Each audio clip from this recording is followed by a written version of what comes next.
سبق نمبر 7 سورہ البقرہ آیات 243 تا 260۔ سوال نمبر 2 مندرجہ ذیل سوالات کے مختصر جوابات دیجیے۔ سوال نمبر 1 فقال لهم اللہ موتوا ثم احیاہم۔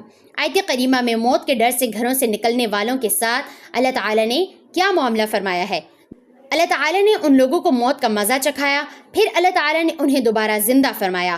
اس واقعے سے اللہ تعالیٰ کی قدرت کا اظہار ہوا اور لوگوں کو اللہ تعالیٰ کی قدرت پر یقین دلایا گیا۔ سوال نمبر 2 وَقَاتِلُوا فِي سَبِيلِ اللَّهِ وَاعْلَمُوا أَنَّ اللَّهَ سَمِيعٌ عَلِيمٌ۔ آیت کریمہ میں کیا حکم دیا گیا ہے؟ آیت کریمہ میں اللہ تعالیٰ کی راہ میں قتال کرنے کا حکم دیا گیا ہے، مومنوں کو اللہ تعالیٰ کی راہ میں ثابت قدم رہنے کی تعلیم دی گئی ہے، ساتھ ہی اللہ تعالیٰ کے علم و سماعت کا ذکر کیا گیا ہے۔ اللہ تعالیٰ سب کچھ سننے اور جاننے والا ہے۔ سوال نمبر 3 اِذْ قَالُوا لِنَبِيٍّ لَهُمُ ابْعَثْ لَنَا مَلِكًا نُقَاتِلْ فِي سَبِيلِ اللَّهِ۔ آیت کریمہ کی روح سے بنی اسرائیل کے سرداروں نے اپنے نبی سے کیا مطالبہ کیا؟ بنی اسرائیل کے سرداروں نے اپنے نبی سے ایک بادشاہ مقرر کرنے کا مطالبہ کیا۔ انہوں نے کہا وہ اس کی قیادت میں جنگ کریں گے۔ ان کا مقصد اللہ تعالیٰ کی راہ میں قتال کرنا تھا۔ انہوں نے اپنے لیے ایک ایسی بادشاہ کی درخواست کی جو ان کی قیادت کرے۔ سوال نمبر 4 فَلَمَّا كُتِبَ عَلَيْهِمُ الْقِتَالُ تَوَلَّوْا إِلَّا قَلِيلًا مِّنْهُمْ۔ آیت کریمہ کے مطابق بنی اسرائیل نے قتال فرض کیے جانے پر کیا طرز عمل اختیار کیا؟ جواب قتال فرض ہو جانے پر بنی اسرائیل کی اکثریت نے حکم ماننے سے انکار کر دیا۔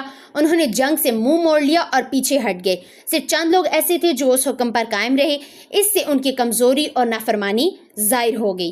سوال نمبر 5 واللہ یؤتی ملکہ من یشاء واللہ واسع علیم۔ آیت کریمہ میں اللہ تعالیٰ کی کون سی صفات بیان کی گئی ہیں؟ آیت کریمہ میں اللہ تعالیٰ کی صفت وسعت بیان کی گئی ہے۔ اللہ تعالیٰ جسے چاہتا ہے اپنی بادشاہت عطا فرماتا ہے۔ وہ وسیع فضل و رحمت والا ہے، وہ سب کچھ جاننے والا یعنی علیم ہے۔ سوال نمبر 6 وَلَوْلَا دَفْعُ اللَّهِ النَّاسَ بَعْضَهُمْ بِبَعْضٍ لَفَسَدَتِ الْأَرْضُ وَلَكِنَّ اللَّهَ ذُو فَضْلٍ عَلَى الْعَالَمِينَ۔ آیت کریمہ میں اللہ تعالیٰ کے کس فضل کا بیان کیا گیا ہے؟ اللہ تعالیٰ اپنے فضل سے لوگوں کے ذریعے لوگوں کو روکتا ہے، اس طرح ظلم اور فساد کو پھیلنے سے روکا جاتا ہے۔ اگر اللہ تعالیٰ ایسا نہ کرتا تو زمین میں فساد پھیل جاتا۔ یہ تمام جہانوں کے لیے اللہ تعالیٰ کا عظیم فضل ہے۔ سوال نمبر 7 قال ابراہیم فإن اللہ یأتی بالشمس من المشرق فأتی بها من المغرب فبہت الذی کفر واللہ لا یہدی القوم الظالمین۔ آیت کریمہ کے مطابق سیدنا ابراہیم علیہ السلام کے کس سوال سے کافر مبہوت ہو گیا؟ سیدنا ابراہیم علیہ السلام نے کافر سے فرمایا کہ اللہ تعالیٰ سورج کو مشرق سے نکالتا ہے، اگر تمہیں بھی خدائی کا دعویٰ ہے تو سورج کو مغرب سے نکال کر دکھاؤ۔ یہ سوال سن کر کافر لاجواب اور حیران ہو گیا۔ وہ اس کا کوئی بھی جواب نہ دے سکا اور مبہوت ہو کر رہ گیا۔ تفصیلی جوابات۔ سوال نمبر 3 مندرجہ ذیل سوالات کے تفصیلی جوابات دیجیے۔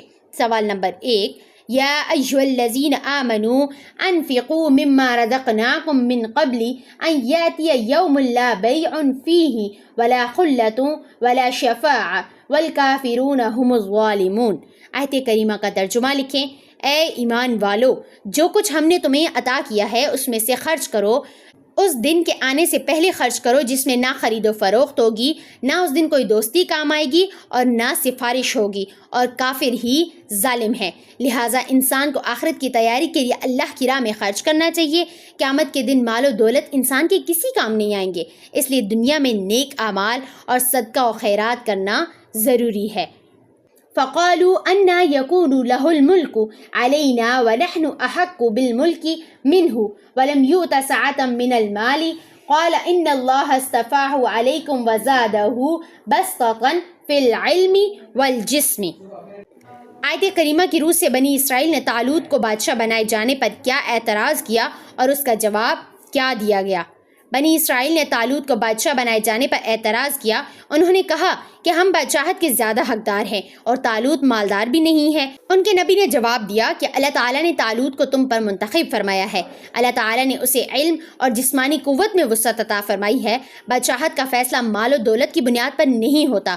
اللہ تعالیٰ جسے چاہتا ہے اپنی بادشاہت عطا فرماتا ہے۔ وہ اپنے فیصلوں کو خوب جانتا ہے اور جسے چاہتا ہے منتخب کرتا ہے۔ سوال نمبر 2، تلک آیات اللہ نتلوہا علیک بالحق وانک لمن المرسلین۔ آیت مبارکہ کا ترجمہ لکھیں۔ یہ اللہ تعالیٰ کی آیات ہیں جو ہم آپ کو حق کے ساتھ پڑھ کر سناتے ہیں۔ اے نبی صلی اللہ علیہ وآلہ وسلم، یہ تمام واقعات سچے اور برحق ہیں، ان میں اللہ تعالیٰ کی قدرت اور حکمت کی نشانیاں موجود ہیں۔ یہ آیات لوگوں کے لیے ہدایات اور نصیحت کا ذریعہ ہیں۔ اللہ تعالیٰ نے یہ کلام اپنے رسول صلی اللہ علیہ وآلہ وسلم پر نازل فرمایا ہے۔ اس میں سابقہ قوموں کے حالات بھی بیان کیے گئے ہیں، اور بے شک آپ اللہ تعالیٰ کے بھیجے ہوئے رسولوں میں سے ہیں۔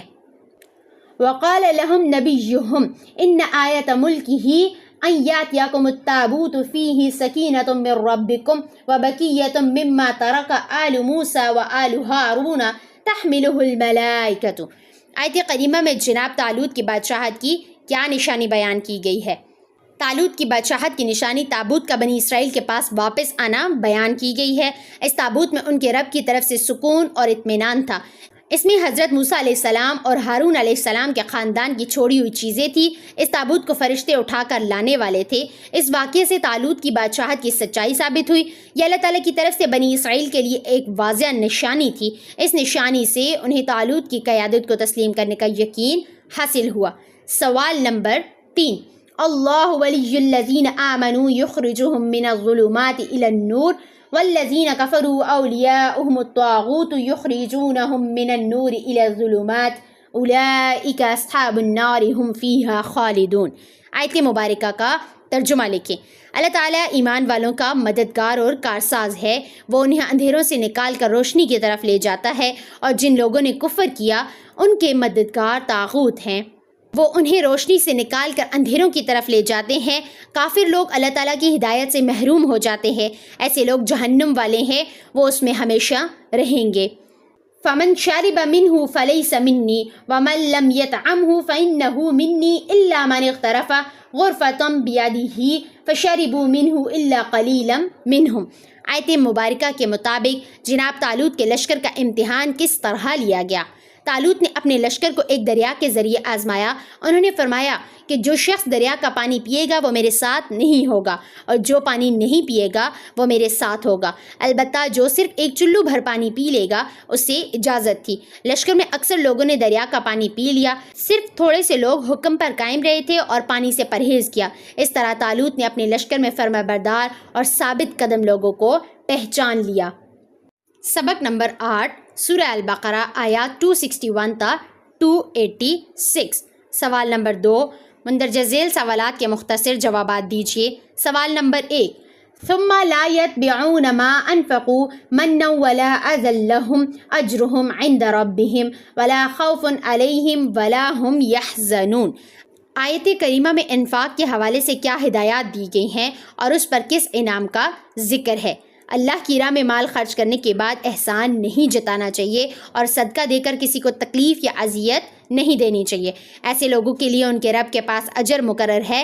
قیامت کے دن نہ انہیں کوئی خوف ہوگا اور نہ ہی وہ غمگین ہوں گے۔ سوال نمبر 2، قول معروف ومغفرۃ خیر من صدقۃ یتبعها اذی۔ آیت کریمہ میں کس چیز کو کس چیز سے بہتر قرار دیا گیا ہے؟ آیت کریمہ میں اچھی بات اور معافی کو بہتر قرار دیا گیا ہے اس صدقے سے جو کسی کو تکلیف دینے کے بعد دیا جائے۔ اس سے معلوم ہوتا ہے کہ صدقہ دیتے وقت عزت نفس کا خیال رکھنا چاہیے۔ اللہ تعالیٰ نرمی، اچھے اخلاق اور معافی کو پسند فرماتا ہے۔ سوال نمبر 3، وَلَا تَيَمَّمُوا الْخَبِيثَ مِنْهُ تُنْفِقُونَ وَلَسْتُمْ بِآخِذِيهِ إِلَّا أَن تُغْمِضُوا فِيهِ۔ آیت کریمہ کی روح سے ردی چیز کو صدقہ کرنے کے حوالے سے کیا حکم دیا گیا ہے؟ اللہ تعالیٰ نے صدقہ کرتے وقت گھٹیا اور ردی چیز دینے سے منع فرمایا ہے۔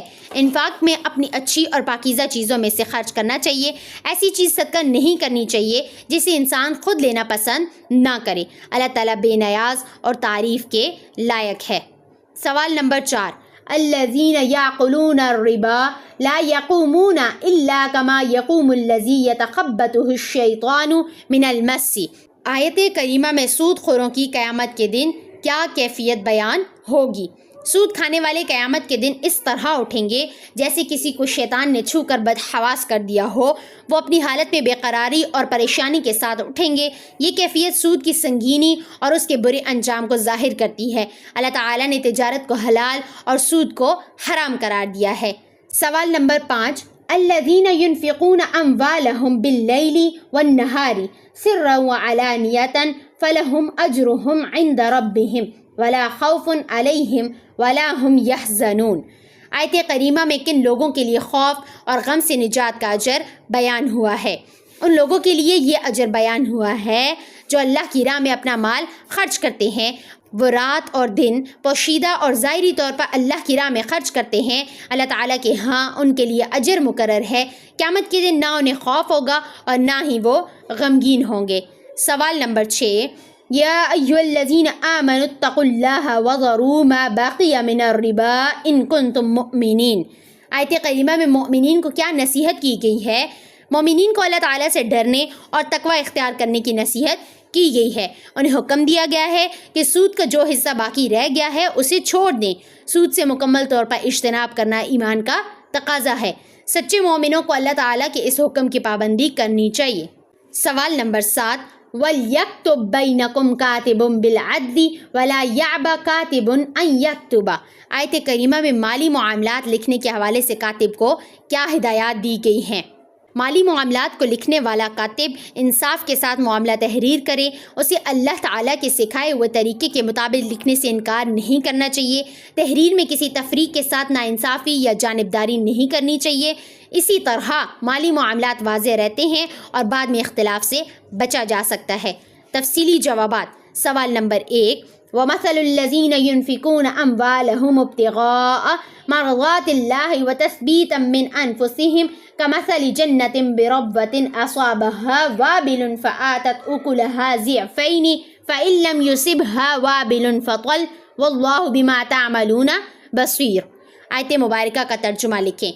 اور جو لوگ اللہ تعالیٰ کی رضا حاصل کرنے کے لیے اپنے مال خرچ کرتے ہیں ان کی مثال ایسی جنت کی ہے جو کسی بلند جگہ پر ہو اور اس پر زور کی بارش برسے تو وہ اپنا پھل دگنا پیدا کرے، اور اگر اس پر زور کی بارش نہ بھی برسے تو ہلکی بارش ہی کافی ہو۔ اللہ تعالیٰ تمہارے اعمال کو خوب دیکھنے والا ہے۔ اس مثال سے اخلاص کے ساتھ خرچ کرنے کی عظمت واضح ہوتی ہے۔ اللہ تعالیٰ نیک نیت سے کیے گئے انفاق کا اجر ضائع نہیں فرماتا۔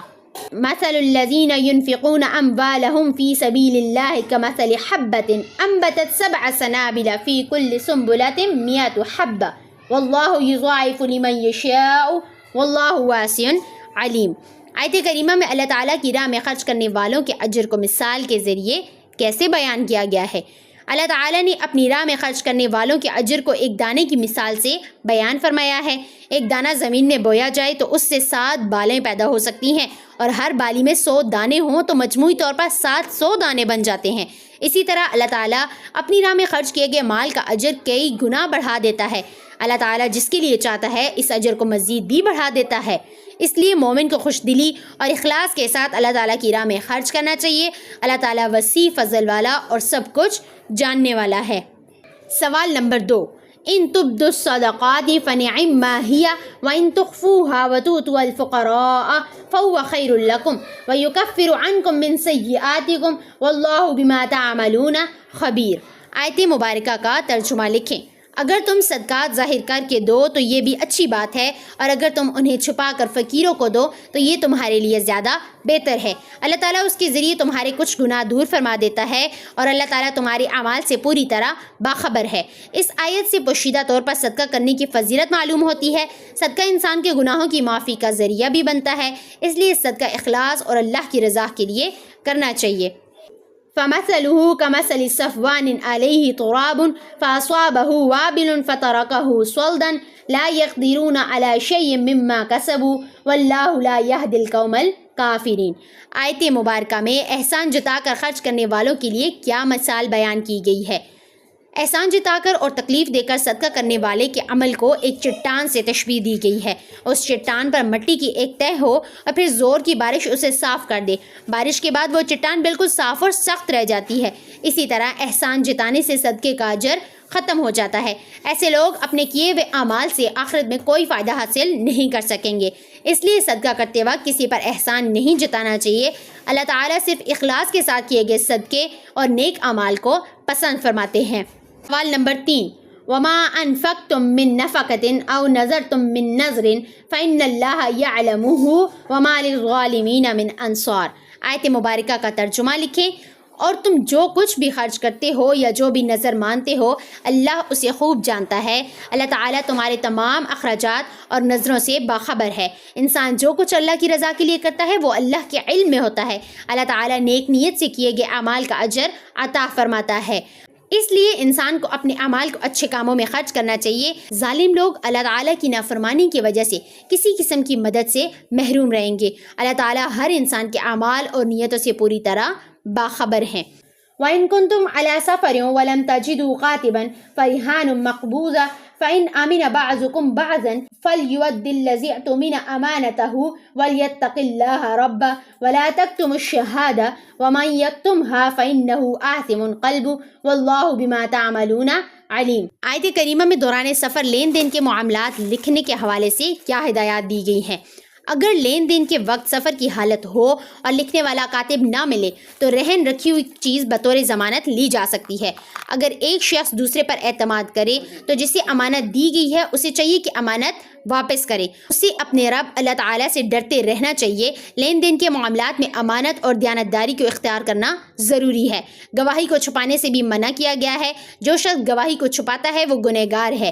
اللہ تعالیٰ انسان کے تمام اعمال کو خوب جانتا ہے۔